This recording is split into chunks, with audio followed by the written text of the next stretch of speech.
Okay. You there? He's there, yeah. Kevin, can you hear us? I don't know why I don't have the owl.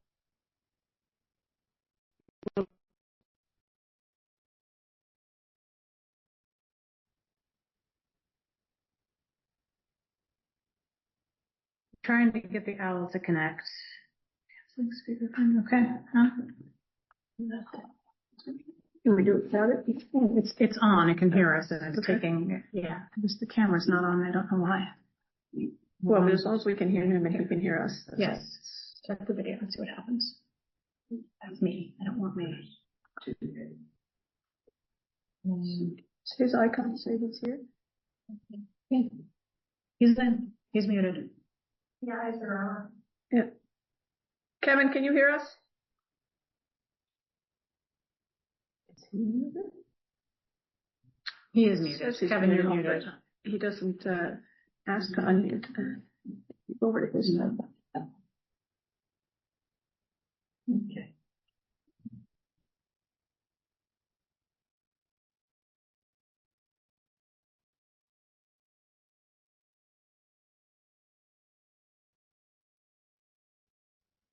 Oh, he's unmuted now.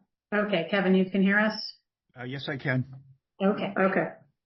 Let's call this hearing to order.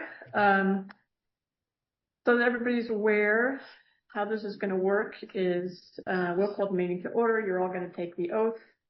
The listeners are going to describe the property. You guys are going to present your case. These guys are going to present their case. We're limiting you both to 5 minutes, which means all 5 of you total, you 2 total. We'll have time for questions. We're going to decide when we're going to have the inspection of the property, and then we're going to decide when we're going to come back and meet again after the inspection has happened. Have you guys gotten the rules of procedure? You know how this is going to work? Okay. So if you want to raise your hands and take this oath. Where did it go? Nope, I have to do that. Penalties of perjury. Do you solemnly swear that the evidence you give and the cause under consideration shall be the whole truth and nothing but the truth? I do. Okay, doke. You need to sign this document? Yes, please. We do, yes. Was that part of my 5 minutes? Just everybody sign at the same time.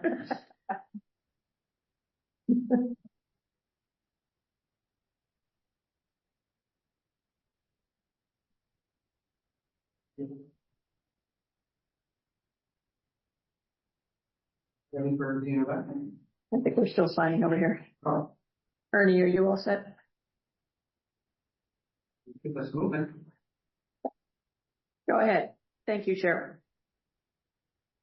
And you want to get to step E, 7E first? Yes. Has anybody at this table here had any communication about this beforehand, or do you need to?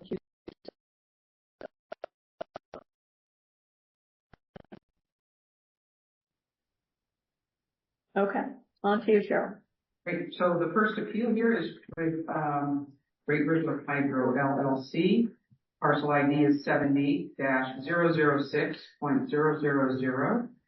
And this is 1,434 acres. More in detail described as 1,307 dry acres, 127 wet acres, representing the flowage and river rights owned by Great River Hydro in the town of Norwich. And the current valuation is $2,109,900. To you two. I have a question first. Sure. Does anyone here own property along the Connecticut River? If so, I would ask, please point to it.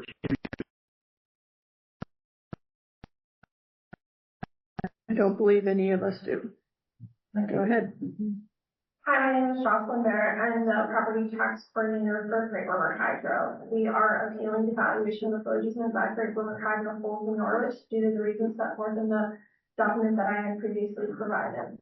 A key item that I wanted to point out was that the appraiser that was hired by the town prepared this valuation and used project maps that were submitted as part of the Wildwood project relicensing process. Since the new license has not been approved, these maps are not approved for use. Mr. Sansucci claims that the mapping has gotten better over the years, but the maps clearly state that they are not used to delineate the areas of the flow using. Mapping technology now requires you to set a polygon shape, and that is why the note on the maps says that they are not meant to delineate flow easements. By using these maps, Mr. Sansucci has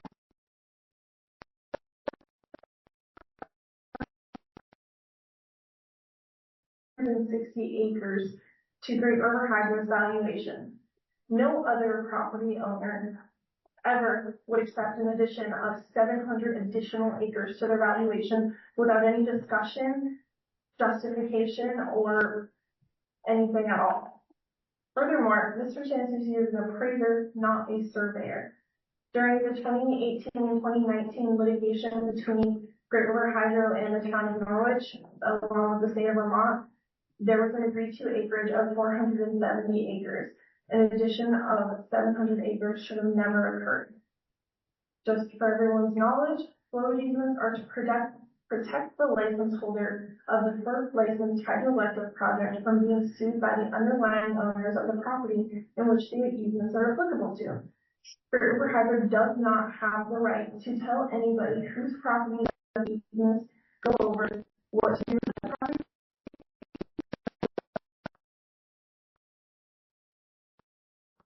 With it, they're simply not allowed to sue us if we flood their land. Additionally, because it is a FERC licensed project, the Federal Power Act preempts all state trespass and nuisance damage tort claims by riparian owners. This means that we needed the flowage rights in order to acquire the license, but there's no market. We would never sell them again. There have been no sales of flowage easements in the last 20 years in this area. Therefore, justifying a fair market value when there is no transacting market is not justifiable. So Great River Hydro has set forth in our letter what we think our opinion of value is and what the acreage should be in Norwich. Thanks very much. Okay, so presentation. KRT is the contract assessor for the reappraisal, just to remind everybody. And during the reappraisal, they hired Sansucci Associates to assess and provide a value for the flowage rights. So today with us is Austin Sansucci to provide information on our behalf. Hello everyone, my name is Austin Sansucci from Sansucci Associates. I have prepared materials in rebuttance of the letter submitted by GRH.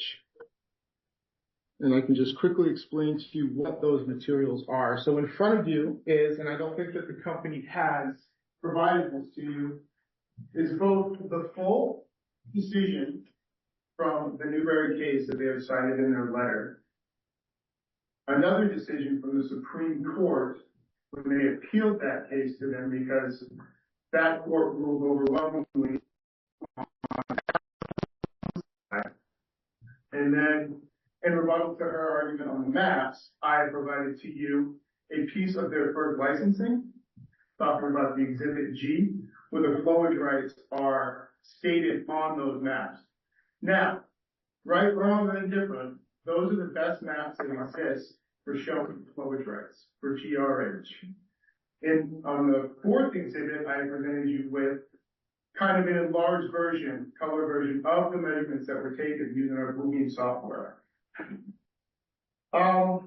So to move on, we valued the flowage rights for the town by measuring their Exhibit G maps, and then we assigned the value to the encumbrance of the land.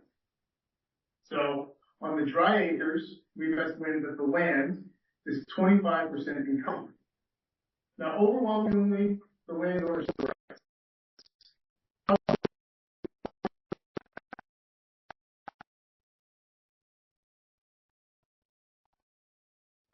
came to that 25% was we took half of the half.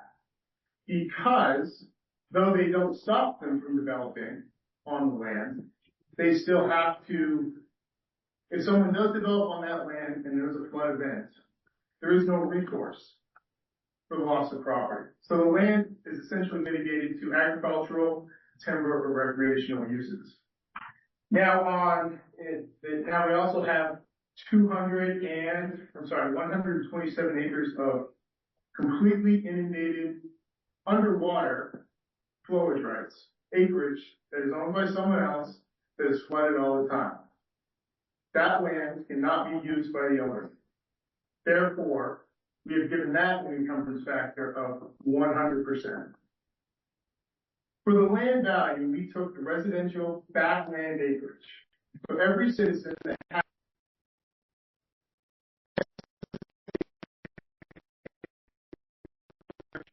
within their property has a backland acreage of $4,650.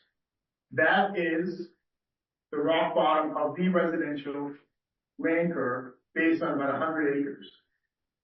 Charleston's right does not been sales of individual flowage rights, though there has been sale of projects.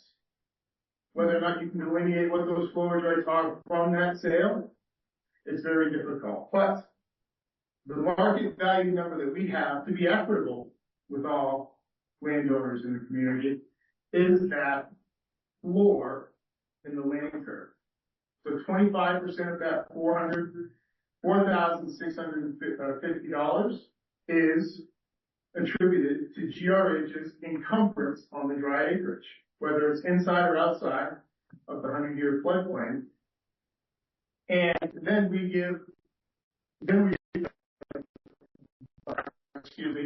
take 100% of that acreage value and apply it to the wet acreage, because that land can only be used for flowage rights. Therefore, is 100% encumbered. That valuation methodology is what presents you with your value of $2,109,900. I think that's my file. You're close. You're good. You did just fine. Okay. Do you guys care to respond to the lister side of it? No. Okay. Questions from our table? Of either? I was a little unclear, and I think that it may have gone over my head as to how you came up with $500 and $600 as the valuage for those, as the value for that acreage. So, like I said,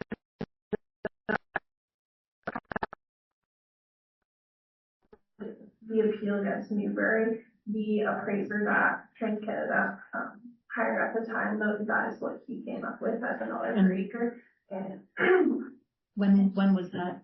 it was 2016, I believe the decision was. So no increase for inflation in those years. No, because there's been no transactions of low achievement, so there's no market to say that the value of the easements have increased. Thank you. I have a question. How did you come up with the methodology for wet and dry? Is that something that's been used in other places? Or? It has been used in other places, and we used it actually within that Newbury case as well. And the methodology is we measured on the blue beam. It shows you on those maps the flowage, the flowage easement area, and there's certain areas of flowage easement that is underwater that is identified as an easement owned by River Hydro. And since the dam was built, and I think that the elevation is 835 feet, that, when the dam was built, is permanently flooded all the time because of the elevation of the dam has brought the river up. So that land, based off of the high water mark, the original survey line, that land was dry prior to the dam being built. Therefore, River Hydro or their predecessors needed a flowage right to actually flood that land. And after the court case and all of that, was that methodology used in the court case to come up with a value of 700 or what, for Norwich at 750? It was, the methodology was questioned some in the original Newberry decision, which I've left for the board's review. Now, when it appealed it to the Supreme Court, if you read the end of that decision, they actually stated that the town of Newberry was entitled to all of the value. And though Newberry, and the only reason why the original court's adjustments weren't reversed was Newberry did not appeal the valuation to the Supreme Court as well. Jocelyn, you want to respond? I just wanted to say that the elevation is at 385 and some of the easements say 390. Anyone else with a question? All right. There are three of us here that are going to be doing the site inspection. Why don't you guys figure out what date works? I think that's Suzanne, Illy, and Kristen. I think we had a couple. Yeah, there's three wanted to. But I should we talk to later on the way, or do we just? I will. I'll fill you in later. Yeah. Okay. All right. What was our final? Late afternoon on the 25th or 26th, or all of us are the weekend of the 27th. Jocelyn.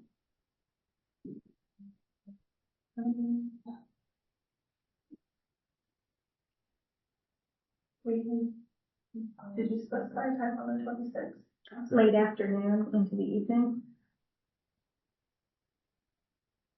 Let's do the 25th. Late afternoon. Before sunset would be good because we need to chomp along the riverbanks, right? Okay. What time on the 20th? 3:30? What was the time? 3:30. 3:30? And can we get a copy of all of those things? Sure. Yes, sure.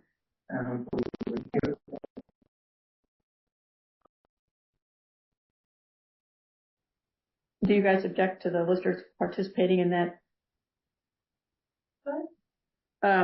And then, so these guys are going to inspect, they're going to do a written, report on it, and then we need to meet again to deliberate. And our proposed date for deliberating is October 6th at 5.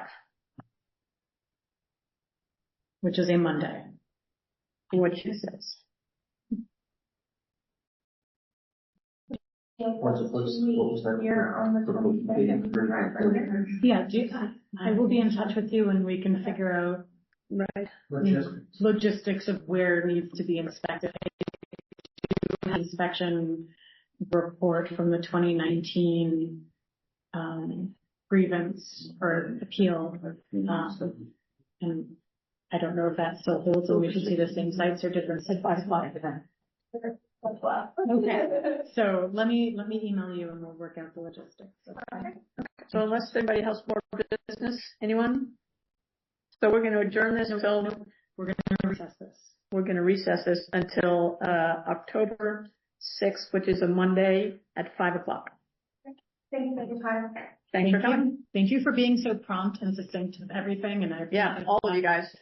Thank you. Do you want to take paper copies or do you want me to email you? Perfect. Thank you. Thank you. Thank you.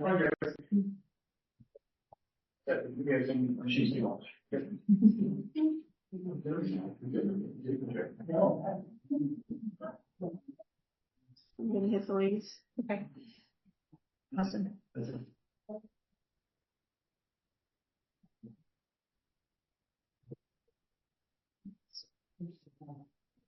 Thank you for your time. Thank you a lot.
This is still the regular hydro stuff, right? Yes. Yeah. I just thought we'd get it.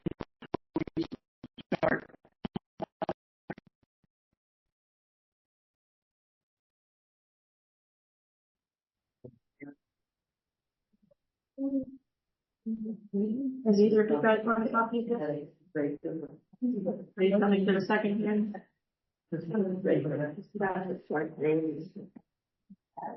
Making copies of the report. You never know. Paperwork. You guys are so busy. These are the same. Are these the same? Yeah. This is my copy of the Valley. Did you get through the same thing? I did have. Yeah, I did. Yeah. Yeah.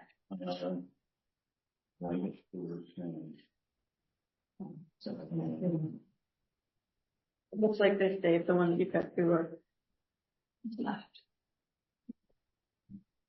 You and I are. If we have an extra, I'll give it to you. Must want to. We got redo. This one was double. Oh, wait, there's one more.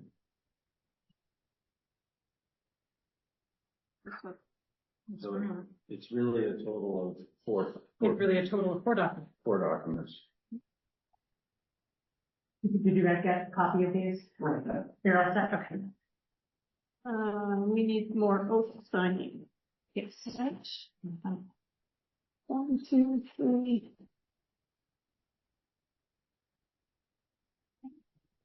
All right, everybody's got a copy of the Great River Hydro documents? Yeah. You give a copy. What's the day? 17. And I think we're out of maps. You the map report with you. I don't have that. So I'll make a copy before I'm done.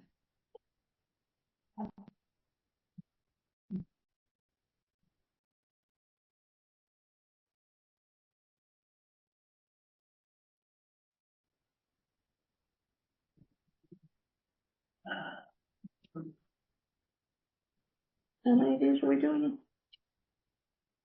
Okay. 2, 3, 4.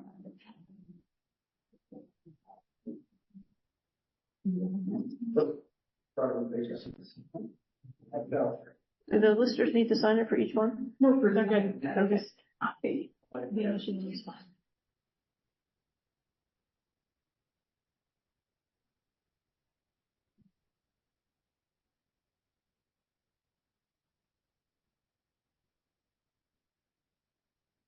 We have like 10 whole minutes to sit here and stare at each other.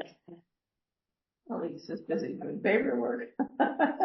Lily, I had sent in one additional paper last night, but I hand that out right now. You said to me, print it out and bring it. Yes. So that's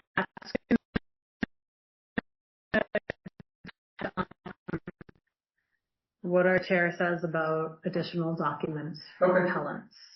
Sounds good. If you bought them, feel free to hand them out. Great. Okay. I only brought 6 copies. Okay, I'll go That's make right. them. Thank you. Got it. All right. Yeah, okay. We might be okay here. It's up to you. I've got like 5 copies. So, here, I'm gonna go take that one and make extra copies. Thank you. Awesome. I kept it to 1 page like a resume. Thank you. That's what we're looking for.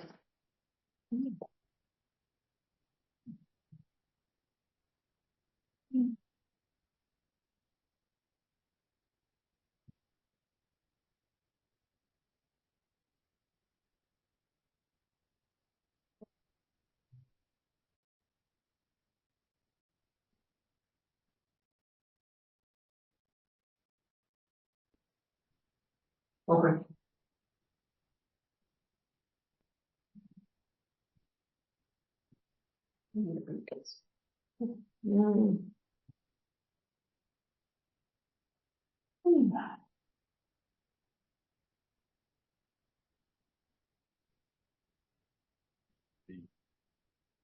Give those guys credit, they fix the sink, they're ready to go.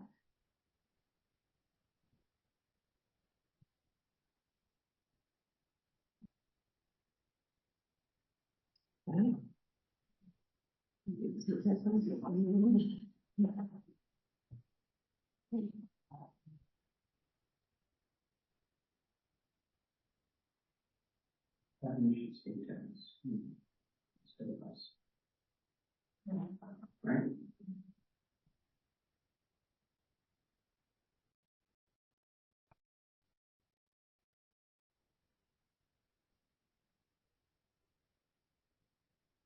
Well, I was just sitting here, can I just say I appreciate the time the listeners are putting in to, first off, grand list and then clearances.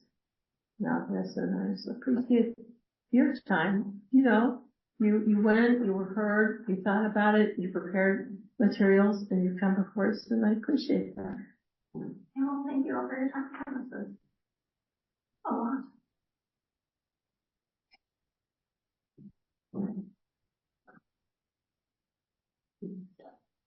Nobody's going past pop. Thank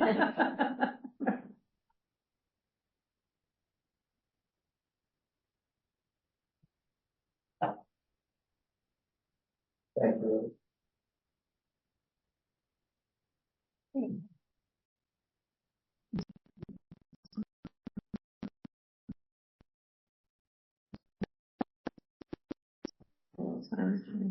Yes. The dictator in me is going to try and keep it down. Who needs a copy? I mean, we've been sharing, but we prefer not to have share. You know, this is all.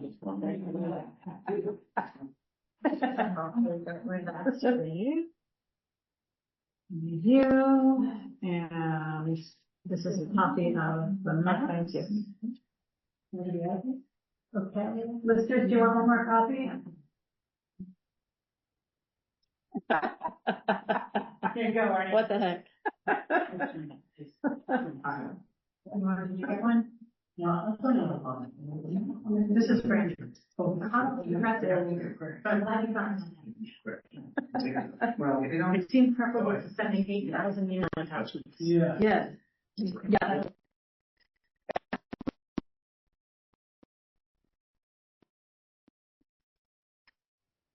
And then I just installed Adobe Acrobat and it told me it could summarize these. I was like, it's Chad. It didn't have.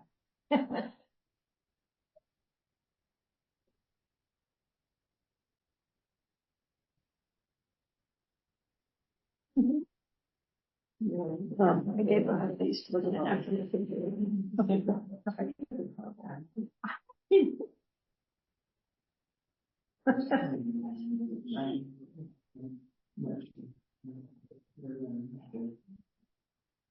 No, we're off Zoom. No, we should be on Zoom. What happened? I don't know what just happened. No, we're there. Oh, yeah.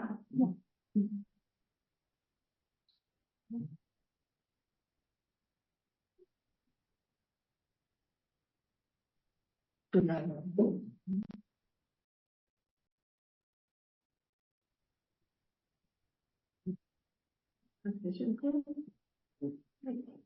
Oh, before we say that, Madam Chair, yes, ma'am.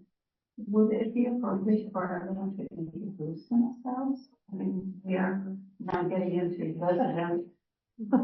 We could do that, since we're all here. Our appellants to know who is here in the room with them. Yes, I'm not sure I would do that every time, but I hear what you're saying. Well, since we have time before, Yeah, we might as well, sure. Chemo, do you want to start with who you are and why you're here? Yeah, Emo Graves, Crossing Guard Select Board member. Fran? Fran DeGazza, select board member. nope. Oh, I mean, But if you want to start now, let me know. We can get you the paperwork. I'm a victim of fail, but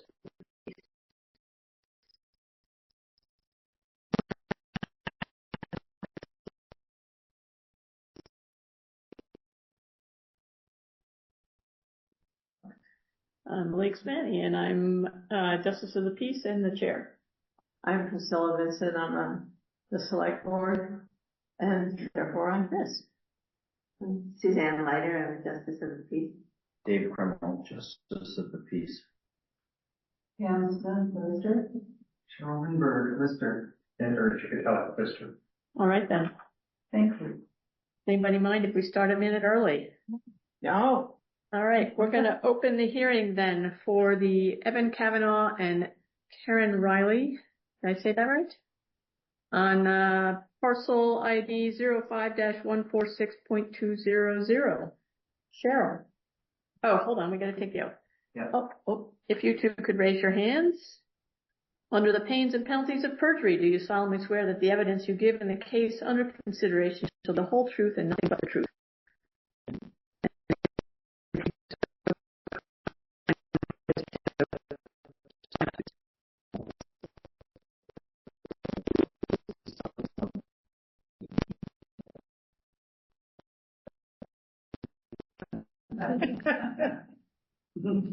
That was a good job. That was a good idea. Did you guys get the rules of procedure? Do you understand them? Yes. Okay. And did anybody here talk about this ahead of time, and do you need to recuse yourself for any reason? We do not. Cheryl, the floor is yours.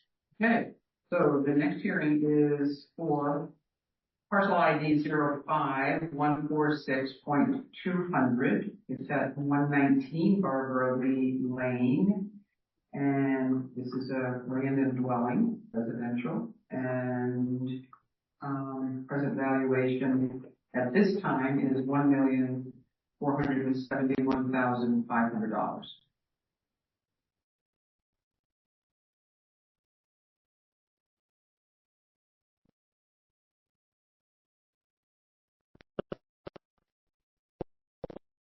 Now yours.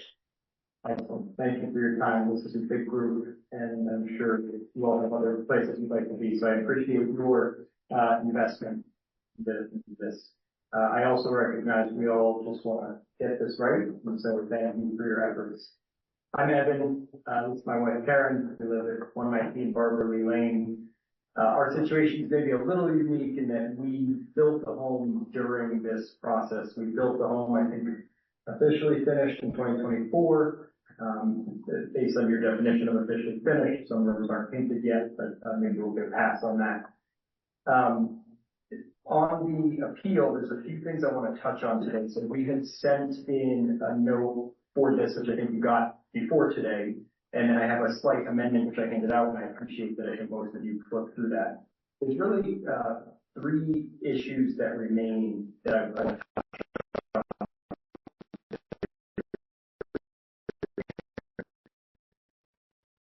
and then I'm actually going to remove one. So the one that I'm going to remove on the original thing I sent in is number 2, the only one cathedral ceiling. Now that we've gotten this revised form, we see that that has been fixed. There is only one cathedral ceiling. When I had written that, the online summary page wasn't updated yet, so that's why that was there. But we can cross that one off. The other 3 issues, though, that I'd like to just spend 60 seconds apiece on, and then I'll pause, is the garage, and then 2 things on here, the house rating factor, as well as the topography rating. So maybe I'll just start with the garage. And actually, let me just take one step back very briefly. This all comes from a place of knowing very well what the house costs, because we just built it. We also we had to have an appraisal in March, which you probably all saw. The appraisal was 1.08. So we've been to a few of these hearings to say, hey, we're still very far off from what we believe market value would be. And this is us doing our best to work through this and say, what are we missing that would get us closer to that, our understanding based on what we paid in appraised value. All of that said, let me just start with the garage. Please forgive my bolding and highlighting yellow, but we have raised this a couple times. We do not have a garage. It still shows up on here. If I'm reading this correct, it has On the interior information on the left-hand side, it says basement garage 2. Anyone's invited over, and you will see that we don't have a basement garage or an external garage. That said, I'm going to flip to the other two components here. And really this follow-up, this day, is in line with the section that we wrote on the fair market value. We basically said we were at 1.08. We don't believe we're anywhere near 1.471, I think it is. We provided some comps in the upper 900K, the 1.1 range. And so this follow-up today is our trying to take this and say, how are we so far off on fair market value? So first, I want to touch on the house grade factor. We did some math late last night, which really is why I emailed you late last night. We looked at our neighbors' homes, and I'm looking at, hold on one second. Thank you. House summary on the second page. And we have a grade factor of 1.95, almost 2. And I sort of calculated, did the math, and I said, oh boy, we're taking it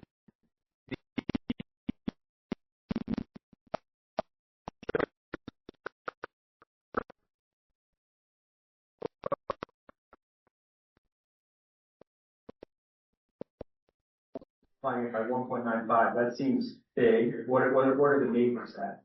Our neighbors who built their homes in the 2000s, there's two neighbors with, nice homes. They're the 1.1 to 1.2 range. I didn't cite exactly theirs, but I could give the addresses if interested. So he said, well, something must be off. My Googling said that grade factor is representative of the building materials used. Perhaps you could all keep me honest on that, but the point that we wanted to make today in this follow-up is, it's a nice home because it's new. We're proud of our home. But we also use a heck of a lot of economical materials and price trade-offs to be able to afford it. What's a little bit funny about when we purchased it, we actually purchased the land in 22. If you all recall, interest rates were in a much nicer spot. We had a lot of excitement. By the time we broke ground,